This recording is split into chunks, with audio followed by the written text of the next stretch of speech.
What is going on YouTube? Hope you're doing super well. Welcome to the channel. Welcome back to the channel. Either way, incredibly happy to have you here, and I hope you're doing super amazing. It's Friday when I'm recording this. Not sure when it'll come out, honestly, but it's Friday when I'm recording this. Ready to start the weekend off right. Feeling good. Got my hair cut. Got my turquoise polo on. Ready to teach you about how to set up and how to find your macros if you are looking to lose weight. What should your macros look like? Exactly how many grams of protein, exactly how many grams of carbs, exactly how many grams of fat. We're going to go over everything here in this video. Let's dive right in.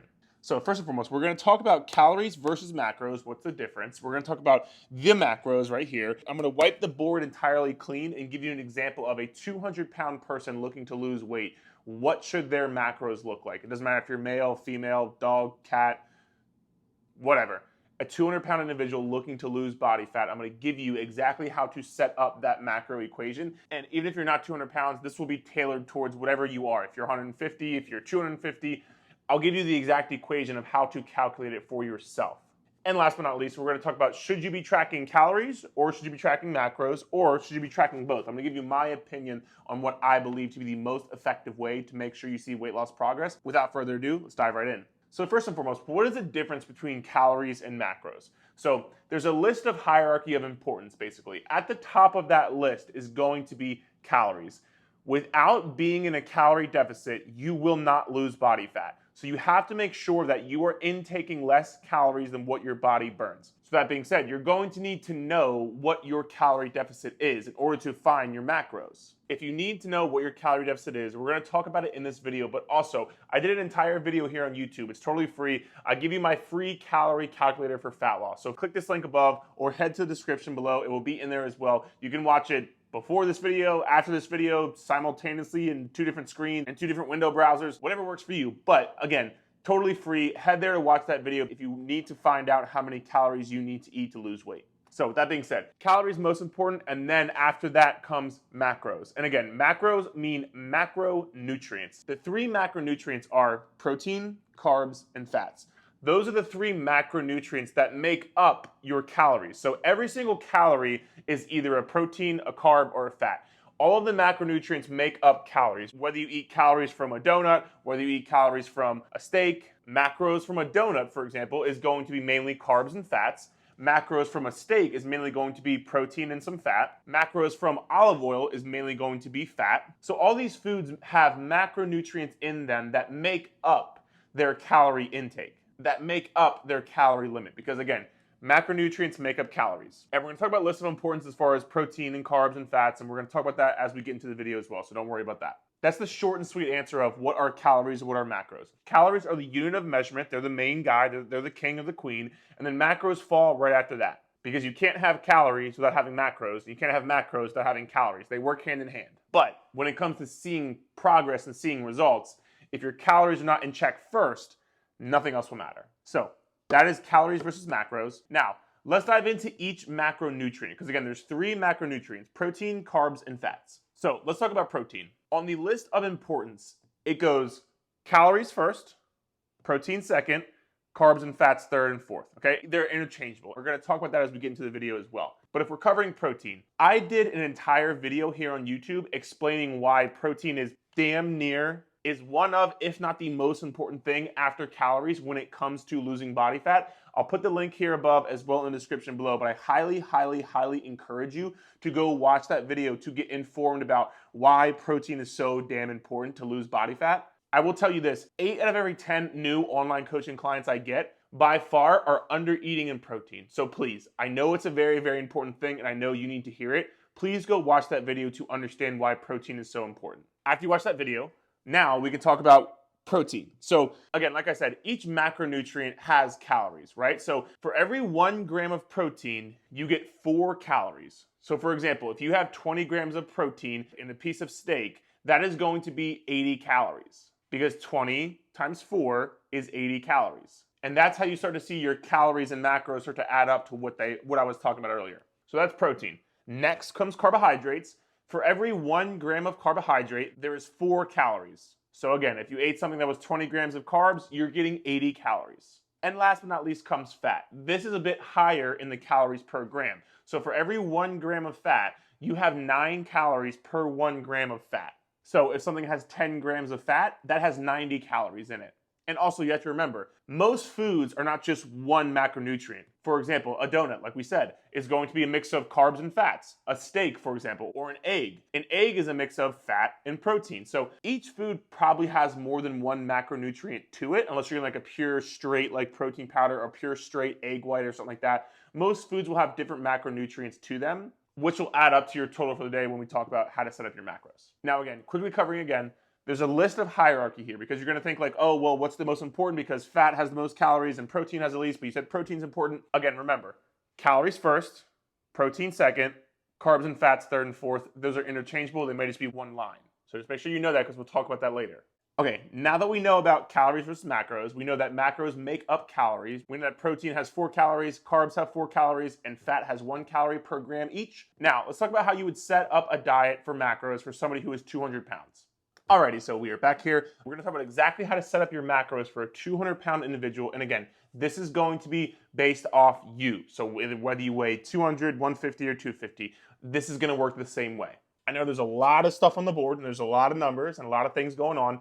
I'm gonna cover it piece by piece, so don't worry about it. So number one, we start off with calories because without knowing your calorie deficit, you will not be able to calculate your macros. So for starters, again, I talked about the video earlier. If you need to go watch that video on how to calculate your calorie deficit, it's gonna be in the description below. But for your calories, we're gonna take your goal body weight times 12. Okay, so goal body weight, whatever your goal body weight is, goal body weight times 12. I talk more about goal body weight in that calorie deficit video, so please feel free to go watch that video again. But for the sake of this video, we have a 200-pound individual who is looking to weigh 160. So we're going to do 160 times 12 is going to give us our calorie number, which is 1,920 calories. So that is the mecca. That is the most important. Again, we talked about the hierarchy of importance. That's the top of the pyramid. Without that, you will not be able to calculate your macros. So 1,920 calories is what we are starting off at first. Second, after that, we go to the next most important thing on that list, which was protein. So for protein, we're going to take your goal body weight times 1. So again, in this situation, we're going to take 160 times 1. That is 160 grams of protein per day. Now, if you remember back to the first part of the video, we said that protein has 4 calories for every 1 gram of protein. So to find out how many calories from protein we are getting, we are going to take 160 times 4. That is going to give us 640 calories. And you may be thinking, why do I need to know that if I just track the protein? I'm not going to track the calories from protein. I'm just going to track the protein. Why do I need to know that? Don't worry, it's coming up. But that's how you find out how many calories you are getting from protein is 160 times 4. So 640 calories from protein. That's going to come up soon here. Give me 1 second. Next, we find our fat. So again, it goes calories, protein. Now let's set our fat number for the day. So how to find your fat number for the day? My preferred way of doing this is actually taking your current body weight, not your goal body weight, taking your current body weight and multiplying anywhere between 0.3 and 0.4. So I used the lower end for this example. So I took 200 times 0.3. That is 60 grams of fat per day. So this person so far has 920 calories per day, 160 grams of protein per day, 60 grams of fat per day. And also remember, fat has 9 calories for every 1 gram of fat. So I did 60 times 9, that's 540 calories from fat. And if you recall back to what we just said, we had 640 grams of calories from protein and 540 grams of calories from fat. That leaves us with 1,180 calories left over. Why does that matter? Because the remainder of your calories is going to be what you use to make up your carb intake for that day.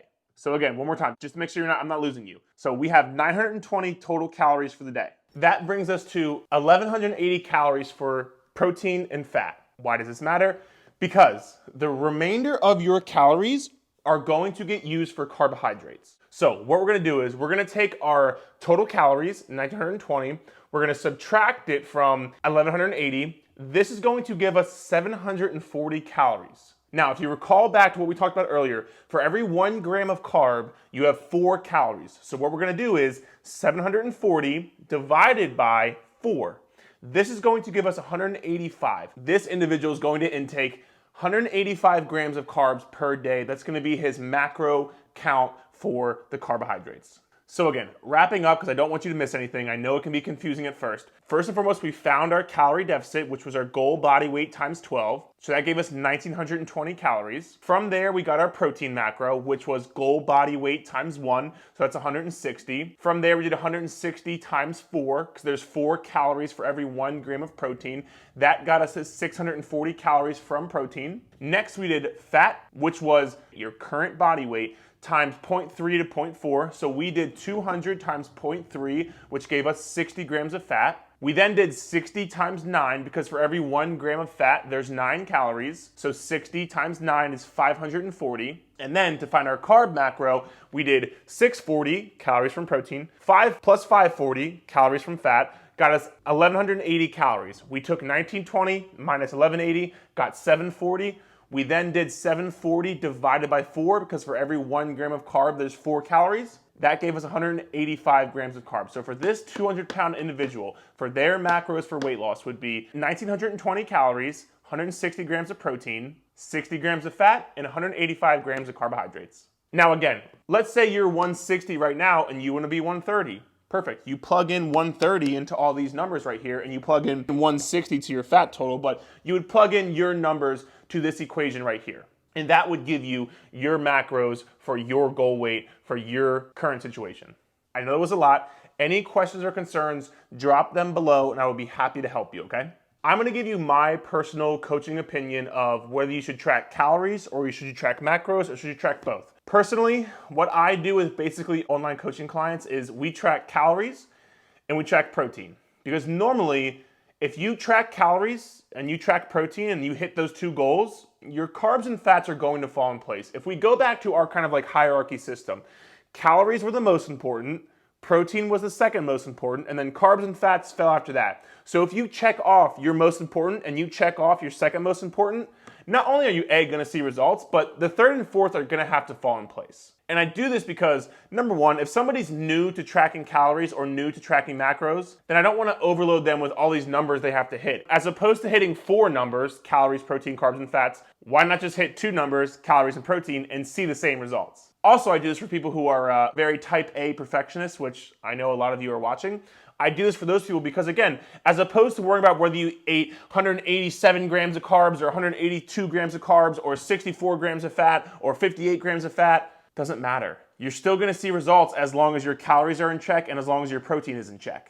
And number 3, if people are just busy, if they have a lot going on, why track 4 things when you can track 2 things and get the same results? So for me personally, I enjoy tracking calories and protein, and I have most of my online coaching clients do that. Now, I will say this about tracking all 4, calories, protein, carbs, and fats, tracking macros as well. Number 1, if you're more advanced and you want to take it to the next level, tracking macros can be a good thing for you because you're going to be on point with every single thing. So if you're more advanced, feel free, use all of this, track your macros to be awesome. Number 2, I will say about tracking macros is you can learn a lot from tracking macros. So for example, you can learn what foods are going to have high carb. You can learn what foods are going to have high fat, low carb, high fat, vice versa, all that. So first of all, you can learn a ton because you'll be looking at it and tracking it. But also number 2, you can find out if you prefer a more high carb, low fat diet or if you prefer a more high fat, low carb diet. Because myself, for example, I prefer a higher carbohydrate diet. I have good energy, I have good workouts, I have good stamina, I feel better. I prefer a higher carb diet. Now, I have people who prefer a lower carb, higher fat diet. Those people flip-flop the 2 and they have more energy, they feel better, they have better digestion. Perfect, great. That's one way tracking macros can let you see that because you can see, okay, cool, I have this carb goal, but I don't really feel great. Let me try to flip-flop. For example, instead of doing 185 grams of carbs, maybe you did 125 grams of carbs and you put the calories of carbs you're taking away and you put it towards fat. So you would eat more fat and eat less carbs and you would change your goals that way. And you might see, wow, it makes me feel better, I have more energy, I feel more focused, cool, perfect, now you know. The third thing you could possibly do is you could track calories, protein, carbs, and fats, but only have a goal for your protein and your calories. I do this with actually all of my online coaching clients. We track all 4, but we only have a goal of 2 because this way you hit your goal of calories, you hit your goal of protein. Perfect, good to go.